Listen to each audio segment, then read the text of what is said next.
Hey everyone, Tony Walsh here. Welcome back to the channel. About 2 weeks ago, I posted a video where I was at a small primitive Baptist country church and cemetery, and in that I spoke about some graves. There are some of the names on the graves being the Lee family, and that is my stepfather's family. And at that church, we were not at the very edge of the Okefenokee Swamp because there was some private land in between us, but we were very close to the Okefenokee Swamp. And as some of you may or may not know, that is one of the natural wonders of the United States. But anyways, at the end of that video, I showed a photograph, a painted photograph of a black and white photo of my stepfather's grandfather's home on Billy's Island, the Okefenokee Swamp. And a lot of you like that.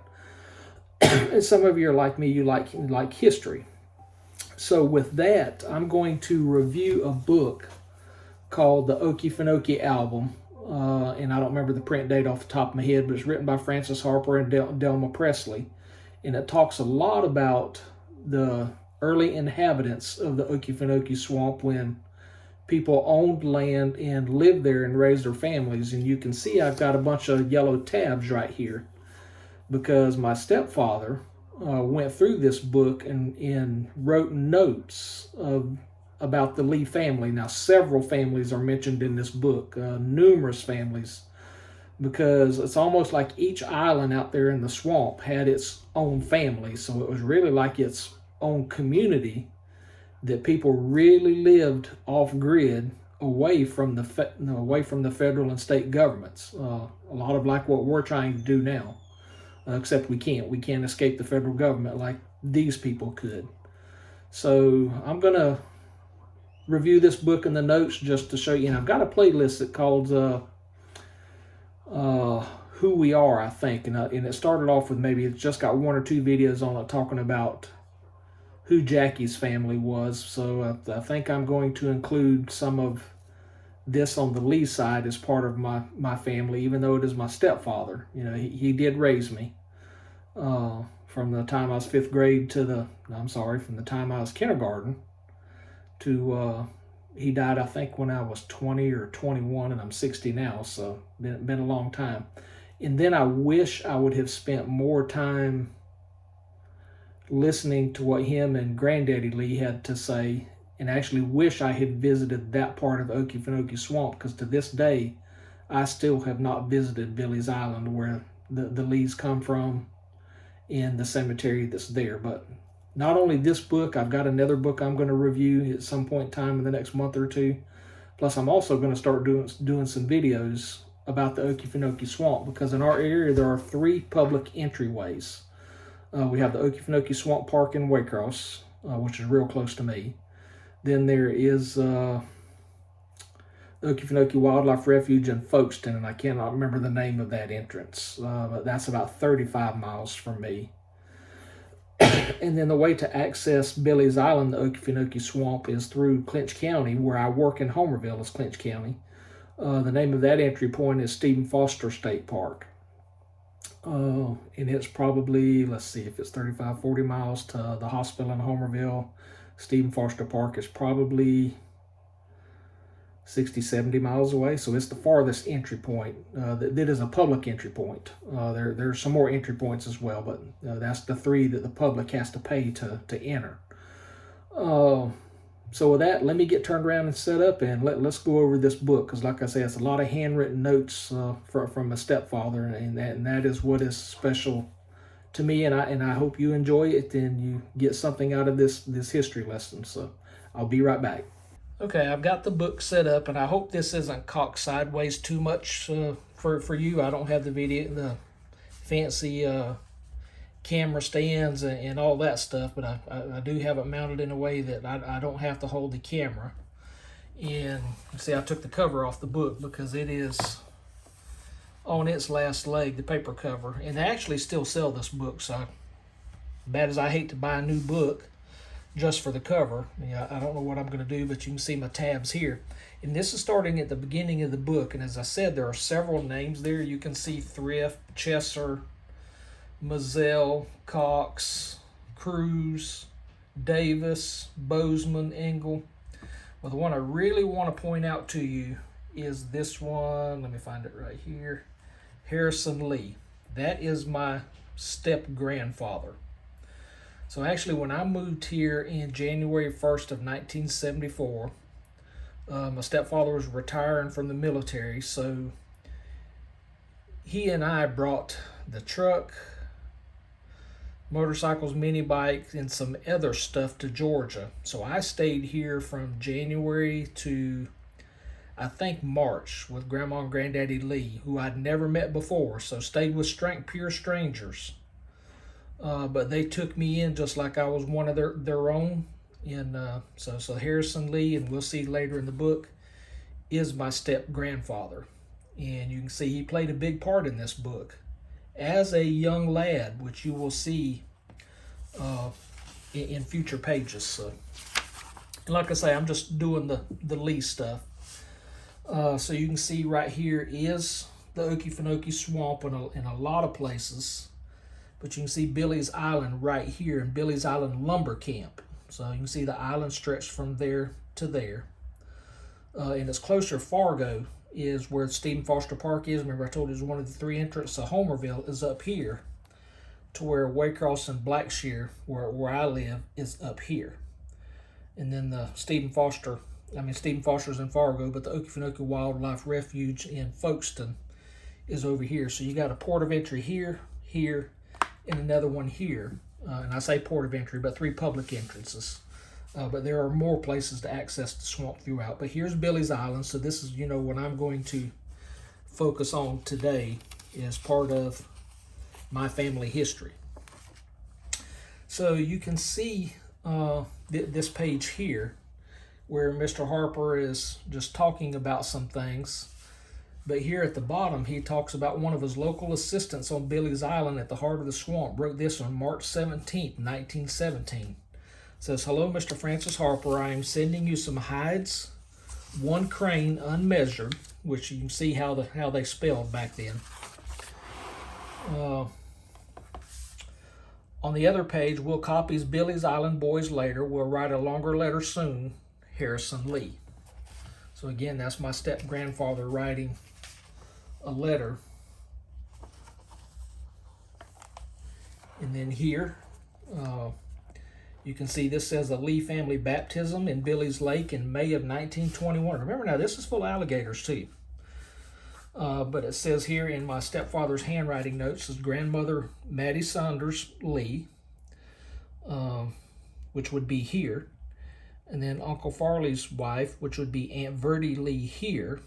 And remember I said the different family members? Aunt Maddie Sanders Lee, she was a Chesser. So then you got my stepfather's Aunt Verdi here. Then Aunt Rosie, my stepfather's Aunt Rosie. And then he's got Pa, H.H. Lee, which stands for Henry Harrison Lee. So it's neat not just to have just the book, but actually have handwritten notes in my stepfather's handwriting.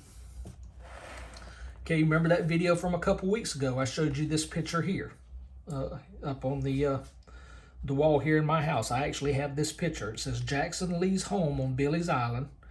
Tradition has it that this island was named for Billy Bowlegs, a Seminole chieftain who made camp here in the 1820s. And this picture was taken in May of 1912. And in my stepfather's handwriting, it says grandfather's home. So Jackson Lee was his grandfather. Okay, moving to here. This photo is captioned, "The hunters camped on Broom's Edge at the edge of a cultivated field. Skulls of bear, wildcat, and raccoons are trophies of earlier hunts." And left to right is David Lee, Farley Lee, Lem Lee, Francis Harper, and Gator Joe Saunders. And this again is May of 1912, and it's in my stepfather's handwriting. With the exception of Mr. Harper, all are Dad's uncles. Joe Saunders was grandmother's brother. Okay, over here, show a picture of 3 gentlemen with an alligator. And it says Uncle Joe Saunders, Dr. Wright, and Uncle Bryant Lee. And it says here, you can't see down here, the Gator Hunters and the Day's Catch, May of 1912. So that's basically the time frame we're working in, is May of 1912. Here, With blazing pine torches and homemade machetes, the fishermen moved stealthily through the shallow water, poised to strike. So it says this is Dad's brothers, Uncle Marion and Grandpa. That's my stepfather's uncle. So, and this is Grandpa Andrew Jackson Lee. Here again is the Lees of Billy's Island, May of 1912. Grandfather and grandmother with their children. Dad's grandmother Sanders is in the yard. So this is Andrew Jackson Lee and all the Lee kids. If I had to guess, this is the one that is my step grandfather.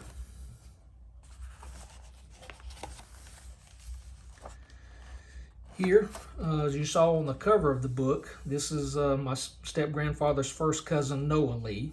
And it shows here Noah's eating huckleberries, again, May of 1921. Here, James Henry Lee with a hardback cooter, which, you know, is a turtle to most of y'all. And this was Grandpa Lee's first cousin. He was killed by a train on Billy's Island. Because, you know, they were logging. The government had went in there and started logging the cypress trees. Or the government didn't log them, but they sold the cypress trees to Hubbard Cypress Company.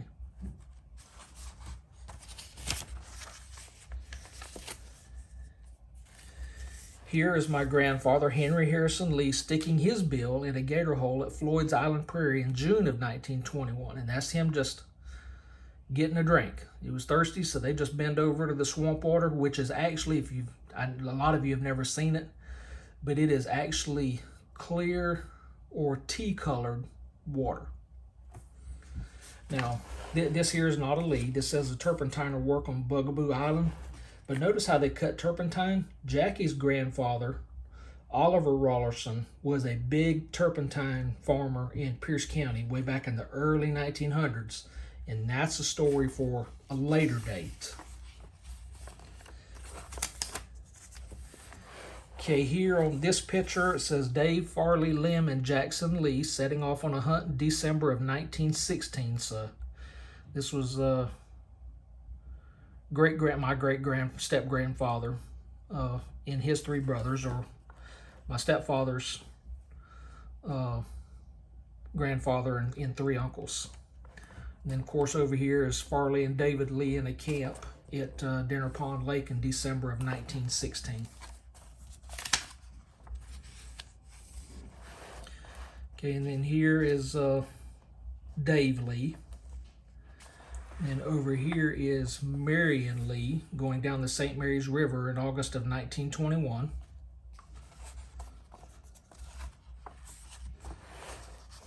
And then here is Mr. Francis Harper, the author of this book, one of the authors of this book, along with Noah and Lester Lee. I think that's Noah, so that would be Noah and Lester Lee in July of 1921 there. Notice the different artifacts that they all had. Now, my stepfather had a lot of this stuff, and I regret us not keeping that when he passed away. So, try to keep this stuff that hopefully one day your children, grandchildren, even though they may want it now, that hopefully they'll see the error of their ways and want to keep some of this stuff that you may have laying around your home, homestead, or farmstead. So this picture down here is Bryant, David, and Lem Lee with a fawn. You know, while they had to live off the land, you know, they had to shoot and kill what they eat. They were also good stewards of the land. They didn't overhunt, didn't forage, because they knew they had to leave something for the next year. So all these people talking about hunters and all that, you know, just decimating the woodlands and the wildlife, have no clue what they're talking about, because a true avid hunter sportsman takes care of the land that feeds them. And this is the last photo in this book that I'll go over, and this is Henry Harrison Lee with a soft-shelled cooter and a pied curlew. And again, I said a cooter is their name for a turtle. And again, that photo is in July of 1921. Again, many more families represented in this book, But I just wanted to take a moment to share this with you and just give you a brief glimpse into the family history of my stepfather. And as we watch more videos, as I do more videos on the Okefenokee Swamp, you'll have a little bit of background of the passion that I'm going to share with it. So I hope you enjoyed this video. If so, leave me a thumbs up. Leave me a comment how you like this. If there's anything else you want to see, do some research on the Okefenokee Swamp and let me know if there's anything that intrigues you about that. Because actually next spring I actually want to go on a fishing trip there. You can actually go on 2 or 3 day canoe rides through the swamp, as long as you've got a good guide that knows where you're at, because you can get lost. So just let me know what you think about this video, and until we get back together, y'all take care and God bless.